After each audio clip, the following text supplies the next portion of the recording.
Kamooning Road is a two-way street emerging from the main Highway 54, EDSA. This is a main street where both public and private vehicles traverse 24 hours a day, and I live along this street. I grew up in this vicinity, so I know how the traffic goes and how Jeep drivers come and go as they wish. It is a common knowledge here that in a vehicular accident involving human versus machine, it would be cheaper for an offender to settle financially if the victim dies in the process. This will explain the behavior of the driver responsible for my accident. It was early afternoon of February 1986. I went out to buy a gift for my husband and took a public Jeep coming back. On my way home, I decided I would stop at a convenience store a few houses away from my home. We rode past my house. Just across the store was a parked car blocking us. The driver overtook it and stopped just in front of the car. I got out of the public Jeep. On my left side was the parked car blocking me from any upcoming vehicle. I looked to my right and left before crossing, but stopped in the middle where the white line was because of an oncoming car to my right. I looked to my left and saw an upcoming Jeep from the main highway. By visual calculation, it was a safe distance. The upcoming Jeep from my left was not my concern since it would stay within the left lane. I was in the middle aisle, so I waited for the right lane traffic to ease up, empty. I was stepping my right foot forward when a sudden gush of wind swept my hair and made me turn my head to my left.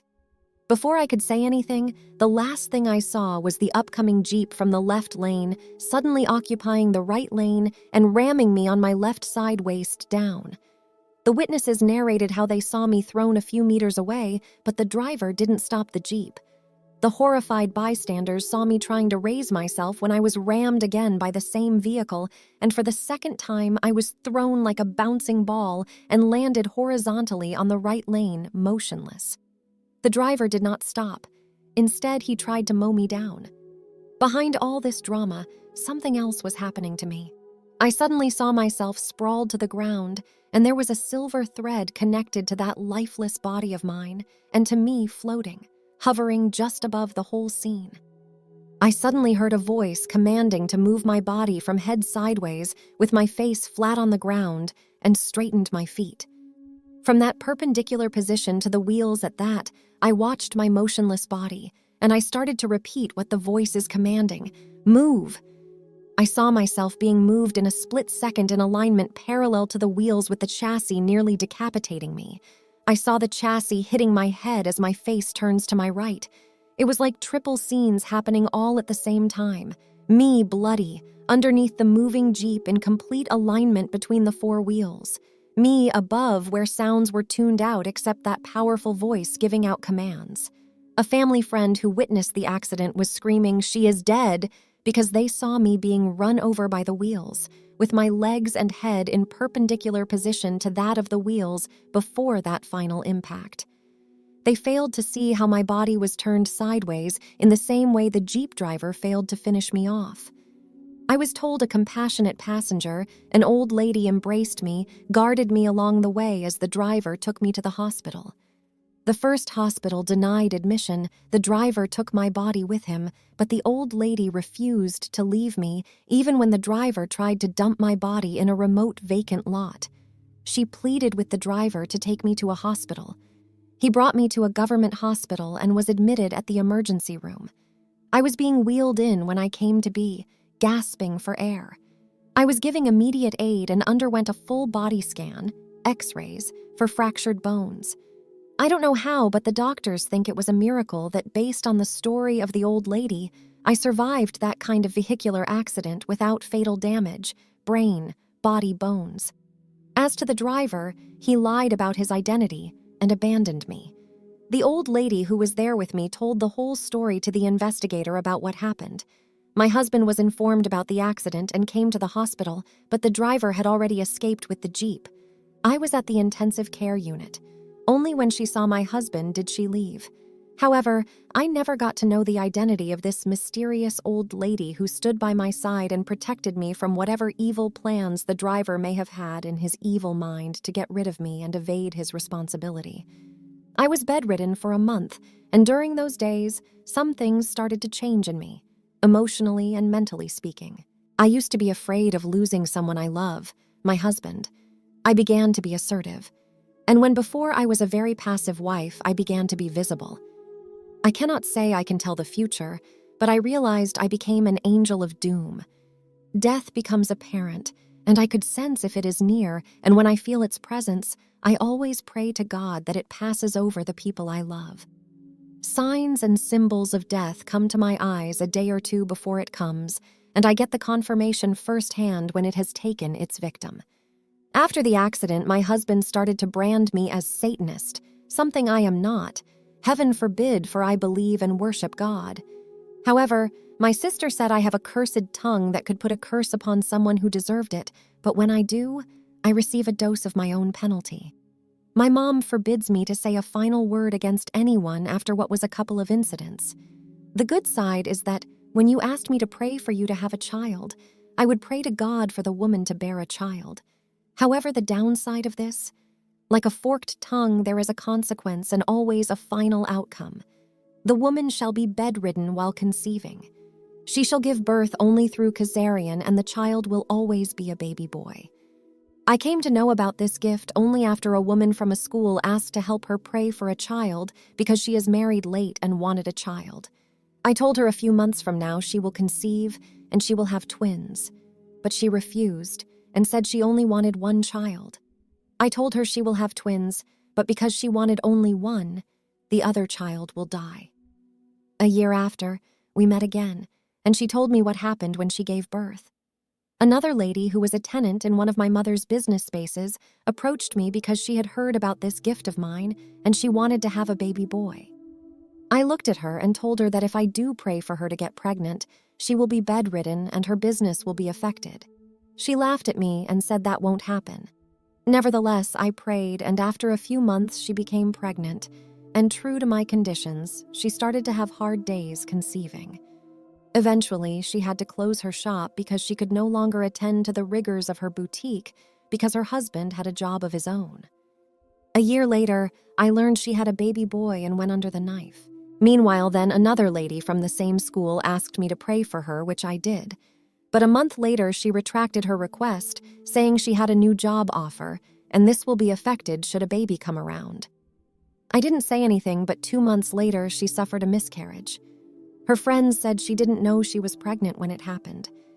I gave a last word for her that because she was the one who rejected the lost child, it would take a long time before she ever bore a child again until she repented her denial of the child's presence in her womb. After the incident, I refrained from offering prayers for any woman.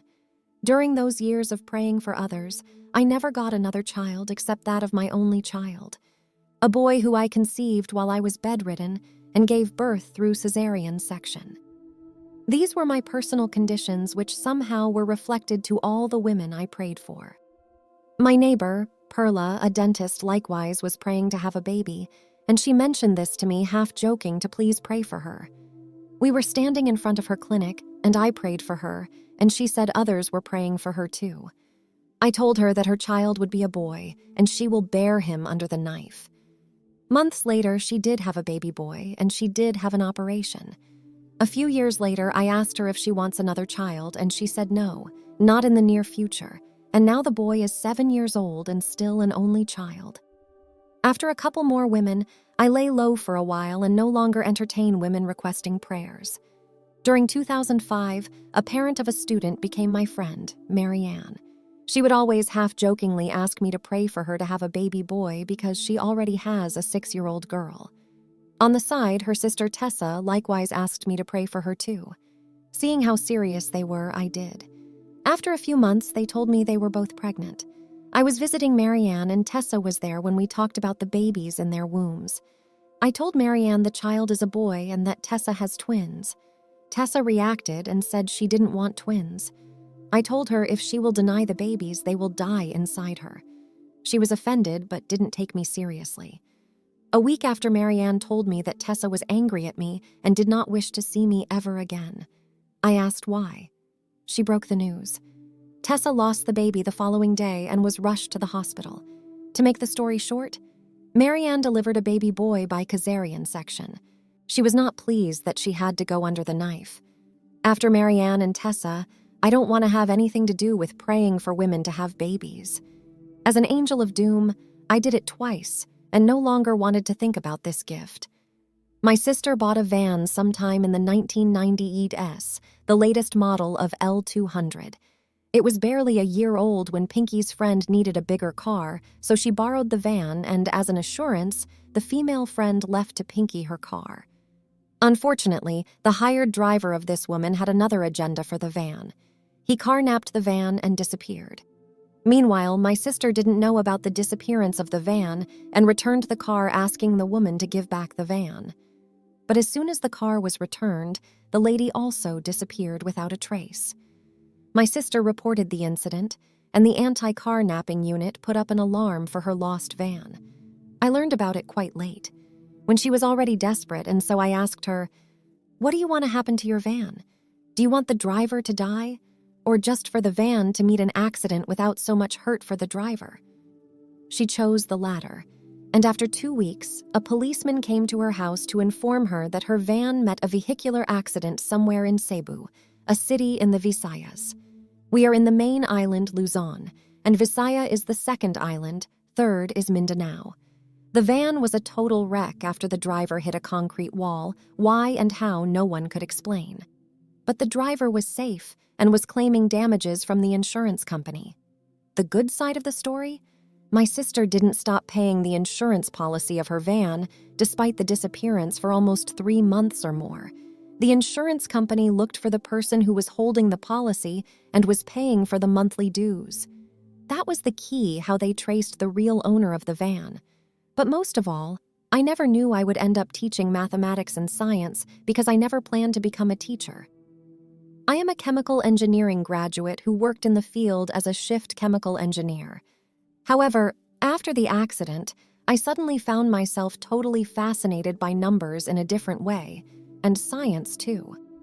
I started to search for the connection between science and the Bible and found concrete evidence that science and the Bible are bonded together if only you know how to look and analyze. I was not even like this in the past before the accident. I lost my husband, and yet I felt no hurt.